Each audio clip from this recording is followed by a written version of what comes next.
Ја слушате програмата Низ Светото Писмо.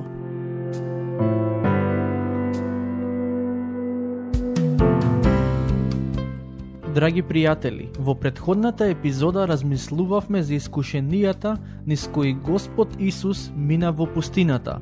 Напоменав дека за него беше невозможно да направи грев, а тие искушенија му беа дадени за да го докажат токму тоа, дека тој не може да потклекне.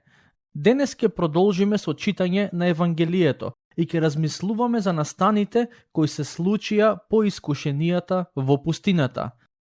Стихови 14 и 15.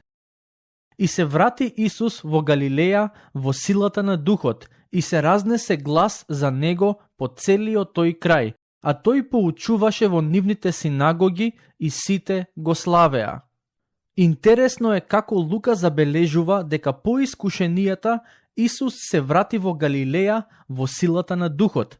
Тоа значи дека тоа искуство во пустината го зајакна. Знаете, искушенијата можат или да ве зајакнат, или да ве ослабат. Некој го има кажано истото и за одењето во војска. Тоа или ќе ја зајакне личноста, или ќе ги извади на виделина сите нејзини слабости. Знам дека истото се однесува и на страдањето. Тоа или може да го зајакне нашиот карактер, или пак да не направи послаби. Не дека Бог сака преку овие искуства ние да станеме послаби. Тој ни ги праќа за преку нив да бидеме посилни, но од нас зависи како ќе реагираме на тие животни околности. Интересно и тоа што Лука вели дека кога поучуваше во синагогите, сите луѓе го славеа Исус. Тоа не значи дека му се поклонија како на Господ и Месија, туку дека беа задоволни од неговите поуки. Ова е многу важно и за нас денес. Знаете ли дека сосема е возможно истовремено да имате високо мислење за Господ Исус, а сепак да го отфрлите? Можете да велите дека бил добар учител, но ако не му се поклоните како на Господ и Месија и ако не го следите неговиот пат, вие всушност не го прифаќате. Нешто слично се случи и пред да биде распнат. Кога на празникот Светници влезе во Ерусалим, луѓето му пееја, а неколку денови подоцна велеа: распни го. Сега Лука ни дава извештај за еден конкретен настан кој се случи во една од синагогите. Стихови 16 до 21. И дојде во Назарет, каде што беше одраснал, и по обичајот свој влезе еден саботен ден во синагогата, па стана да чита. Му ја подадоа книгата на пророкот Исаија, и тој, штом ја отвори, го најде местото каде што беше напишано: Духот Господов е врз мене, зашто Господ ме помаза, ме прати да им соопштам радосна вест на бедните.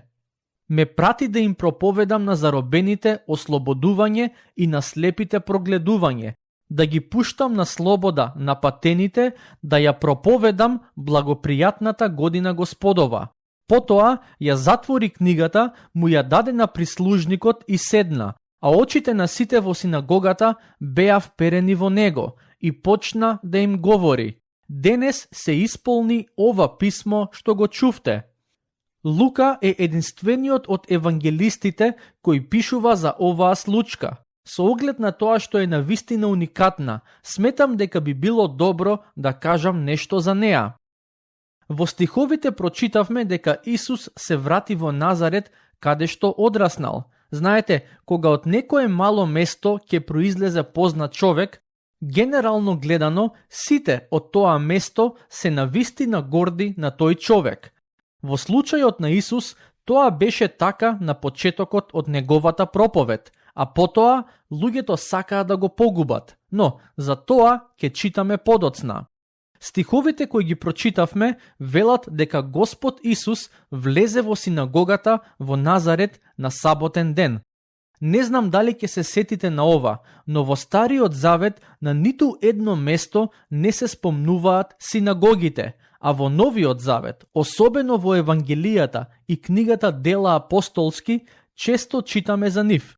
Синагогите беа објекти во кои евреите се собираа за да се поучуваат од Божиот закон и почнаа да се градат во така наречениот меѓузаветен период. Според тоа што го читаме во Евангелијата, Господ Исус имаше обичај често да оди во синагогите и во некои случаи му беше дадена прилика да ги поучува присутните. Кога пишува за Исусовото влегување во синагогата, Лука вели дека го сторил тоа по својот обичај. Мое лично убедување, иако немам библиски стих да го подкрепам тоа, е дека Господ Исус уште од своето детство секоја сабота одел во синагога. Татко му Јосиф беше столар и можам да претпоставам како 6 дена работеа во работилницата, а на 7-миот заедно одеа да слушаат поуки од Божиот закон. Но, да се вратиме назад на настанот за кој Лука пишува. Тој вели дека кога Исус влезе во синагогата, стана да чита, а му беше подадена книгата на пророкот Исаија. Во тоа време книгите, односно свитоците, немаа глави и стихови како што имаме денес во Светото писмо, но кога Исус читаше, тој се осврна на текстот од Исаија, глава 61, стихови 1 до 3. Еве што пишува таму. Духот на Господ Бог е врз мене, зашто Господ ме помаза да им благовестувам на бедните, ме испрати да лекувам скрушени по срце, да им проповедам на заробените и на затворениците отворање на темницата, да ја проповедам благопријатната Господова година и денот за одмазда на нашиот Бог, да ги утешам сите оние што тагуваат, да им соопштам на оние што тагуваат на Сион. Ако ги споредите двата текстови, односно оној кој Господ Исус го прочита и оној кој сега го прочитавме, ќе забележите дека Господ Исус всушност не го прочита целото пророштво дадено преку пророкот Исаија. Лука вели дека Исус дојде до делот каде се вели да ја проповедам благопријатната Господова година. Потоа ја затвори книгата и кажа дека тие стихови се исполниле. Од друга страна, во пророштвото на Исаја се зборува и за денот на Божјата одмазда, како и за утехата на оние кои тагуваат. Зошто Исус не ги прочита и тие зборови? Мое мислење е дека оние стихови кои ги прочита се исполнија при неговото прво доаѓање, а оние кои ги изостави ќе се исполнат при неговото второ доаѓање. Патем, знам дека ова е засебна тема, но сакам само накратко да ја отворам. Во Светото писмо се зборува за Божјата одмазда. Тоа се однесува на Божиот праведен суд пред кој ќе се појават сите луѓе. Вистина е дека Бог е љубов и тој ни ја нуди таа љубов да ја прифатиме додека сме тука на земјата. Но, ако не ја сакаме таа љубов, ако не го сакаме Божиот пат, еден ден ќе се соочиме со неговата правда и суд. Кога Господ Исус дојде на оваа земја за прв пат, тој дојде со цел да ни даде спасение. Кога ќе дојде по втор пат, ќе дојде за да им суди на оние кои не го прифатиле спасението. На нас останува да одлучиме дали сакаме да се најдеме на страната на спасените или пак на страната на осудените. Стихови 22 до 27. И сите му потврдија и се восхитуваа на неговите благодатни зборови што излегуваа од устата негова и велеа: нели е овој синот на Јосиф? А тој им рече: некој од вас сигурно ќе ми приговори со оваа изрека: лекаре, излекувај се сам. Направи го и овде во твојот роден крај она што чувме дека се случило во Капернаум. Па им рече: вистина ви велам, ниеден пророк не е омилен во својата татковина. На вистина ви кажувам, имаше многу вдовици во Израел во времето на Илија, кога се затвори небото 3 години и 6 месеци и настана голем глад по целата земја. И кај ниедна од нив не беше пратен Илија, но само кај една жена вдовица во Сарепта Сидонска. И имаше мнозина лепрозни во Израел во времето на пророкот Елисеј, но ниеден од нив не се очисти, освен сириецот Нееман. Преку овие зборови Исус пренесе необична и неочекувана порака. Во својата поука за пример зеде две личности со нееврејско потекло. Жената од Сарепта живееше надвор од Израел, а Нааман беше капетан на сириската армија. Бог и на двајцата им се откри на неверојатен начин, објавувајќи им ја својата големина. Но, преку својот говор, Господ Исус како да сака да каже дека Бог со намера направи чуда помеѓу неевреите. При тоа изостави голем дел евреи кои имаа потреба од истите чуда. Стихови 29 до 31. Па станаа, го истераа надвор од градот и го одведоа на врвот од еден рид, каде што беше созидан нивниот град за да го турнат од озгора. Но тој помина меѓу нив и си отиде, и слезе во Капернаум во градот Галилејски и ги поучуваше во саботните денови. Како што можете да забележите, оваа поука на Господ Исус предизвика голем гнев кај оние кои го слушаа, кои, патем кажано, неколку моменти претходно го пофалија за неговите зборови и поуки. Луѓето беа толку гневни поради фактот што Исус зборуваше за предноста на неевреите во споредба со евреите, што беа подготвени да го турнат од ридот, па дури и да го погубат, бидејќи не им се допаѓаше неговата порака. Зарем не реагираат така и некои луѓе денес? Се додека го читаат писмото или слушаат поуки од писмото, и во нив има нешта кои им се пријатни за слушање, тие имаат високо мислење за Господ Исус и немаат проблем да се наречат дури и негови следбеници. Но, моментот кога во писмото ќе најдат на нешто што не им се допаѓа, подготвени се да се дигнат против христијанската вера, се со цел да останат верни и доследни на своите убедувања и верувања. Во стиховите кои ги прочитавме, Лука вели дека откако си замина од Назарет, Господ Исус отиде во Капернаум. Ова го кажав и при проучувањето на некое од другите евангелија, но во следната фаза од неговата јавна служба, Господ Исус го имаше Капернаум како еден вид на центар на неговата служба. Иако се соочи со опозиција, тој не престана да поучува. Лука вели дека секоја сабота тој ги поучуваше во синагогата. Стих 32. И се чудеа на неговата наука, зашто неговото слово беше силно. Во едно од другите евангелија се вели дека Господ Исус поучуваше со авторитет, а не како книжниците и фарисеите. Според тоа што го читаме во евангелијата, можеме да заклучиме дека дел од поуките на книжниците и фарисеите не беа лоши, но проблемот кај нив, особено кај фарисеите, беше нивната самоправедност. Поради таа нивна самоправедност, луѓето имаа потешкотии да ги прифатат нивните поуки. Но и втор сериозен проблем на овие две религиозни групи беше тоа што често на луѓето им наметнуваа товари и правила кои самите тие ги измислија. Дури при една случка Господ Исус ги критикуваше поради фактот што повеќе ги нагласуваат своите правила и преданија отколку Божјото откровение. Во следните стихови, кои нема да ги прочитаме, Лука пишува за тоа како Господ Исус изгони демон од еден од присутните во синагогата. Обседнатоста со демони е тема за која има потреба многу да се зборува, но денес немам време да го сторам тоа. Сакам само да нагласам дека сметам дека живееме во време во кое демоните се особено активни и околу нас имаме многу симптоми на демонска обседнатост. Нема друг начин на кој може да се објасни блудот, развратот и гревот кој станува се повеќе популарен помеѓу луѓето.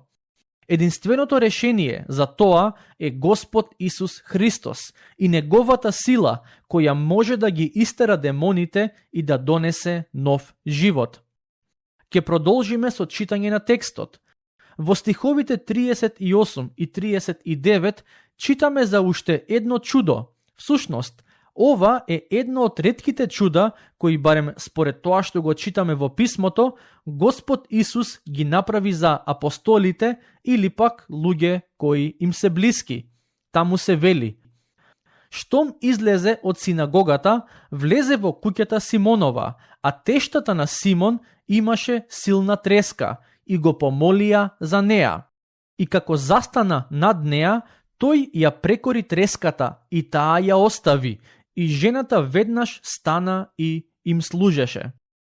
Предпоставувам дека Исус влезе во домот на Петар за да вечера, но тоа што требаше да биде обична вечера, веднаш стана прилика за ново чудо. Тештата на Симон, односно мајката на неговата сопруга, беше болна и Петар и неговите домашни побараа од Исус да направи нешто во однос на тоа.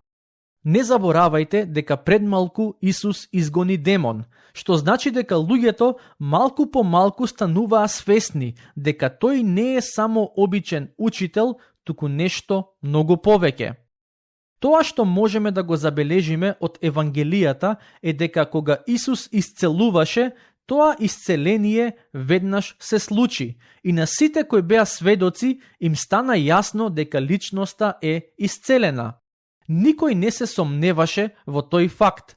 За разлика од него, денес има многу луѓе кои тврдат дека се исцелители или пак дека преку нив произлегува исцелителна моќ. А кога ќе почнете да се распрашувате за нивните исцеленија, ќе сватите дека има многу нејасни нешта, а и често не можете да бидете сигурни дали навистина исцелуваат или само се обидуваат да го прават тоа.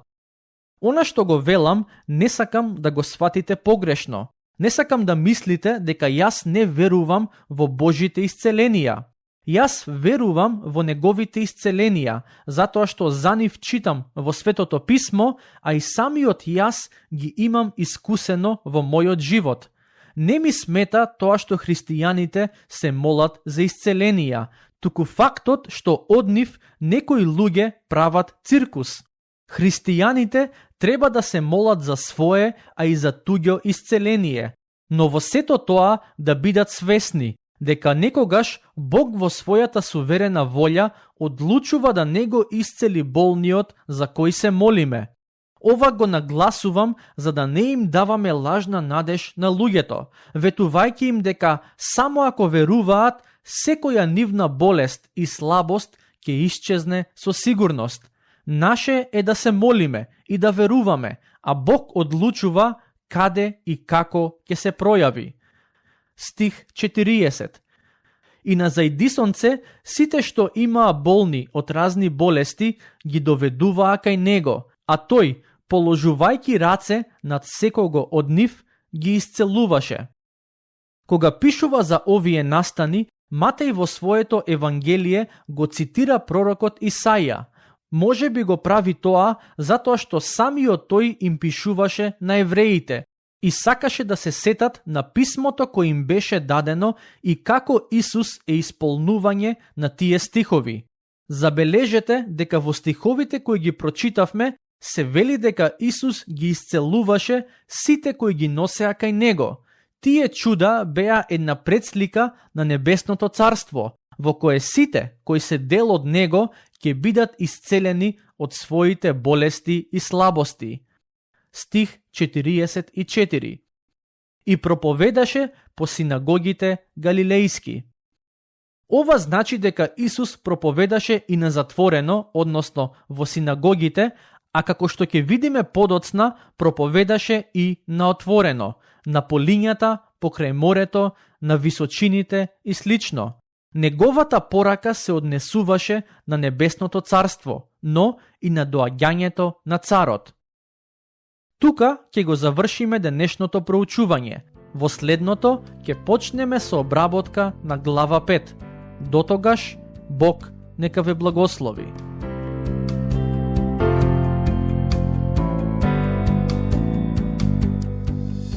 Слушнавте епизода од програмата Низ Светото Писмо. Можете да не слушате и преку мобилна апликација на нашиот YouTube канал и на подкаст платформите како што се Apple и Spotify. Ако ви се допаѓаат нашите епизоди, споделете ги и препорачајте ги на вашите пријатели. Бидете слободни да ни оставите свој коментар или да ни пишете на нашата имейл адреса nizsvetotopисmo@gmail.com. Следете ги нашите страни Низ Светото Писмо на Facebook и Instagram. Епизодите од оваа серија можете да ги најдете и на нашата веб страна ttb.twr.org.